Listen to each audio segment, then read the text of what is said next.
A recent study from the University of Kent has sparked concern about the future of the Y chromosome, crucial for male birth. Historically rich in genes, the Y chromosome has been shrinking. क़यामत यानी इस कायनात और इसके अंदर मौजूद हर जिंदा और बेजान चीज़ का फना होना और इसके बाद दोबारा ज़िंदा किए जाना क़यामत कहलाता है। दुनिया का हर इंसान चाहे किसी भी मज़हब से ताल्लुक़ रखता हो, किसी न किसी तरह से क़यामत और इस दुनिया के एक दिन ख़ात्मे पर यकीन रखता है। लेकिन ये क़यामत कब आएगी इसके बारे में कोई भी कुछ नहीं जानता। इसका इल्म सिर्फ़ और सिर्फ अल्लाह के पास है। दुनिया में आने वाले हर एक पैगंबर ने अपनी उम्मत को क़यामत के मुतल्लिक डराया, इसके मुतल्लिक आगाह किया। लेकिन रसूलुल्लाह सल्लल्लाहु अलैहि वसल्लम क्योंकि आखिरी नबी हैं और आपके बाद कोई नबी नहीं आना था, लिहाजा आपने क़यामत की तमाम छोटी और बड़ी निशानियों को इसलिए बता दिया कि जब वो वक्त आए तो मुसलमान इन तमाम अलामात को देखकर समझ जाएं, वो अपनी गलतियों गफलतों से तौबा करके इसकी तरफ लौट आएँ। रसूलुल्लाह सल्लल्लाहु अलैहि वसल्लम की दुनिया के अंदर तशरीफ़ आवरी और आपकी वफ़ात बज़ात खुद क़यामत की एक बहुत बड़ी निशानी है कि इस उम्मत के बाद कोई उम्मत नहीं आनी और इसी उम्मत मुहम्मदिया पर क़यामत कायम होनी है। इन तमाम निशानियों को दो कैटेगरीज के अंदर बांटा गया है। एक तो अलामात सुगरा यानी क़यामत की छोटी निशानियाँ और एक हैं अलामात कुबरा यानी बड़ी निशानियाँ। मिसाल के तौर पर इमाम मेहदी अलैहिस्सलाम का ज़हूर, दज्जाल का निकलना, हज़रत ईसा अलैहिस्सलाम की वापसी, याजूज माजूज का ज़ाहिर होना और दाबतुल अर्ज़ का निकलना वगैरह। जबकि अलामात सुगरा के अंदर बहुत सारी निशानियां शामिल हैं जिनमें ज़्यादातर सही मुस्लिम और सही बुखारी के अंदर हज़रत अनस बिन मालिक से रिवायत है। इस मशहूर तरीन हदीस मुबारक के अंदर बयान होता है कि अल्लाह के रसूल सल्लल्लाहु अलैहि वसल्लम ने फरमाया, इसका मफ़हूम है कि जब क़यामत का वक्त आएगा तो अल्लाह ताला इल्म को उठा लेगा, यानी इल्म वाले लोग ख़त्म हो जाएंगे और हर जगह पर जहालत फैल जाएगी, हर जगह पर फहाशी आम होगी। और इसके बाद फरमाया कि मर्दों की तादाद कम हो जाएगी और औरतों की तादाद बहुत ज़्यादा बढ़ जाएगी, इतना ज़्यादा कि एक मर्द के हिस्से के अंदर 50 औरतें आएंगी। अब तक इस्लामिक स्कॉलर्स के मुताबिक ये आखिरी निशानी आहिस्ता आहिस्ता इस तरह से पूरी हो रही थी कि दुनिया के अंदर होने वाली दो आलमी जंगों की वजह से मेल और फीमेल पॉपुलेशन का तनासुब तकरीबन आधे हिस्से तक पहुंच गया था। क्योंकि आप जानते हैं कि हर जंग के अंदर दोनों तरफ हज़ारों लाखों की तादाद के अंदर मर्द फौजी मरते हैं। किसी हादसात या कुदरती मौत के अंदर भी मर्दों की मौत का तनासुब औरतों के मुकाबले में काफ़ी ज़्यादा देखने में आया है। और शायद रसूलुल्लाह सल्लल्लाहु अलैहि वसल्लम की पेशनगोई के मुताबिक मर्दों की तादाद के अंदर वाज़ेह और मुसलसल कमी की यही वजह हो सकती है। मिसाल के तौर पर पहली जंग अजीम के अंदर एक अंदाजे के मुताबिक 2 करोड़ लोग मारे गए, जिनमें सीधा सीधा 1 करोड़ मिलिट्री यानी आर्मी के लोग थे, जबकि 1 करोड़ सिविलियन यानी आम लोग थे। इन आम लोगों के अंदर भी ज़्यादा तादाद मर्दों की थी। जबकि दूसरी जंग अजीम के अंदर 8.5 करोड़ लोग टोटल मारे गए, जो कि इस वक्त दुनिया की टोटल आबादी का 4% थे। 2.5 करोड़ मिलिट्री जिनमें ज़्यादातर मेल थे, जबकि 5.5 करोड़ सिविलियन थे। जो भी मुल्क इन आलमी जंगों के अंदर शामिल थे, मिसाल के तौर पर जर्मनी, रशिया, जापान और दूसरे यूरोपियन कंट्रीज, इनके अंदर मर्दों की तादाद 20% तक गिर गई। सोवियत यूनियन या मौजूदा रशिया की हालत तो यहाँ तक पहुँच गई थी कि हर 100 औरतों के मुकाबले में 70 मर्द बाकी रह गए थे। 1945 के अंदर दूसरी जंग अजीम के खात्मे के बाद हमने देखा कि यह ट्रेंड फिर से बैलेंस होना शुरू हो गया, मर्दों की तादाद फिर से बढ़ने लगी। हालांकि औरतों के मुकाबले में दुनिया के अंदर इनकी तादाद रेशो के हिसाब से अभी भी काफ़ी कम है, लेकिन हम इसे आलमी तौर पर क़यामत की इस निशानी के तौर पर नहीं देख सकते, जो कि हदीस मुबारक के अंदर वाज़े तौर पर बयान की गई, क्योंकि ये एक टेम्परेरी शॉर्टेज थी। लेकिन आपको ये जानकर हैरत होगी कि मेडिकल साइंस ने हाल ही में एक ऐसी खोज की है जो कि इस क़यामत की निशानी को वाज़े तौर पर कंफर्म कर रही है।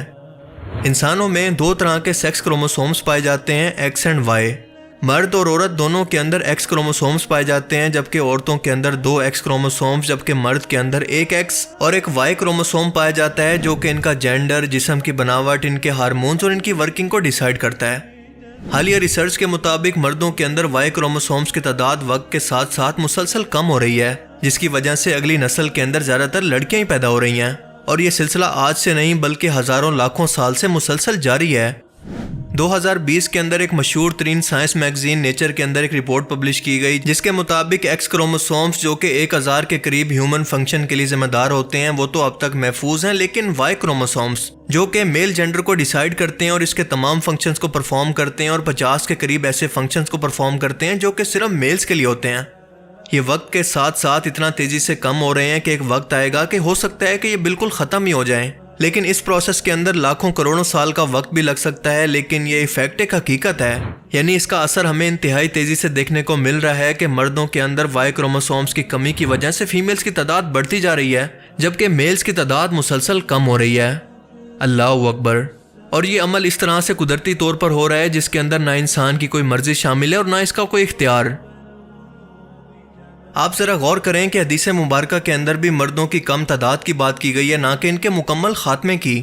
لہٰذا آنے والے کچھ ٹائم کے اندر، کچھ سالوں کے اندر یا دہائیوں کے اندر ہم اس کا اثر واضح طور پر دیکھ پائیں گے کہ ہماری سوسائٹیز آہستہ آہستہ میل لیس ہوتی جائیں گی۔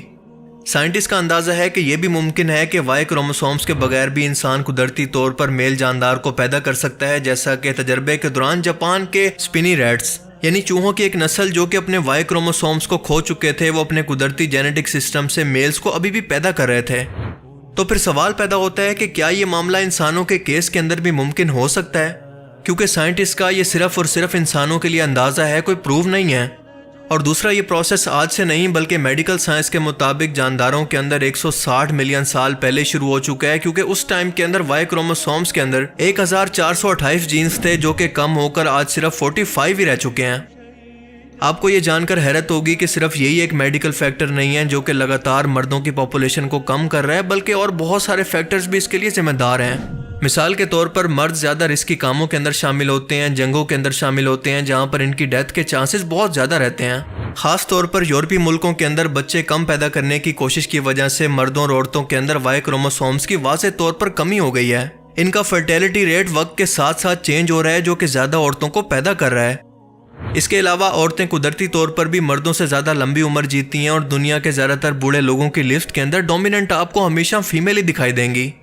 اس کے ساتھ ساتھ ہم دیکھتے ہیں کہ مردوں کے اندر عمر بڑھنے کی وجہ سے ان کے اندر وائی کروموسومز کی تعداد ویسے ہی کم ہونا شروع ہو جاتی ہے۔ آج کی میڈیکل سائنس نے اس وائی کروموسومز کو 1990 کے اندر پہلی بار ڈسکور کیا، جو کہ ہزاروں سالوں کی ایوولوشن طے کر کے اپنے 900 کے قریب اپنے جینز کو لوز کر چکا ہے۔ یہ وائی کروموسومز SOX9 نام کا ایک جینز ریلیز کرتا ہے جو کہ میل کے جینڈر کو ٹریگر کرتا ہے۔ آپ اندازہ لگائیں کہ جس میڈیکل سائنس کو 1990 کے اندر جدید میڈیکل ایکوپمنٹ اور ریسرچ سے یہ بات پتہ چلی ہو، اسے اللہ کے رسول صلی اللہ علیہ وسلم نے 1400 سال پہلے آخر کیسے جان لیا کہ مستقبل کے اندر انسانوں کے اندر یہ وقت بھی آنے والا ہے کہ مرد عورتوں کی تعداد کے اندر بہت زیادہ کم ہو جائیں گے، اتنا کم کہ 50 عورتوں کے مقابلے میں صرف ایک مرد۔ اور یہ بہت ہی غیر معمولی ایونٹ قیامت کی ایک بہت بڑی نشانی ہوگی، لیکن صرف اور صرف عقل والوں کے لیے۔ اللہ کے سوا ان کو مستقبل کی یہ خبر اور پیشن گوئی بھلا کون دے سکتا تھا جو کہ اس کائنات کے نظام کو چلانے والا اور انسان کو پیدا کرنے والا ہے؟ بے شک اللہ کے رسول نے سچ ہی فرمایا تھا۔ اور اب اس اہم ترین نشانی کے ظاہر ہونے کے بعد آپ اندازہ لگانے کی کوشش کریں کہ قیامت کے اندر آخر کتنا وقت باقی ہے۔ اللہ تعالی ہمیں سمجھنے کی اور نیک عمل کرنے کی توفیق عطا فرمائے، آمین۔